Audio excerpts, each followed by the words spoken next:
புளி சட்னி. உளுந்தம்பருப்பு, கடலைப்பருப்பு, மிளகு, சீரகம், மல்லி, காய்ந்த மிளகாய், அது கூடவே புளி, உப்பு, கறிவேப்பிலை. இது ஃபஸ்ட்டு எடுத்து வச்சுக்கோங்க.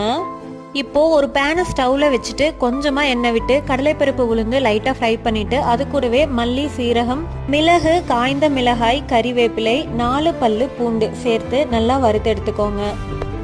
கொஞ்சமாக பெருங்காயத்தூள், தேங்காய் துருகல் சேர்த்து லைட்டாக ஹீட் ஆனதுக்கப்புறமா கடைசியாக உப்பு, புளி சேர்த்து வறுத்து இறக்கிடுங்க. இப்போது இது எல்லாத்தையுமே மிக்ஸி ஜாரில் ஆட் பண்ணிவிட்டு தண்ணி விடாமல் அரைச்சி எடுத்துக்கோங்க. அடுத்ததாக ஒரு கடாயில் கொஞ்சமாக தேங்காய் எண்ணெய் விட்டு கடுகு, கறிவேப்பிலை, வெங்காயம் சேர்த்து நல்லா வதக்கிட்டு அரைச்சி வச்சுருக்க பேஸ்ட்டை இது கூட சேர்த்து நல்லா மிக்ஸ் பண்ணி விட்டுக்கோங்க. அவ்வளோதாங்க, புளி சட்னி ரெடி ஆயிடுச்சு. இது கூடவே கொஞ்சமாக நெய் விட்டு சாதத்துக்கு வச்சு சாப்பிட்டா சூப்பராக இருக்குங்க.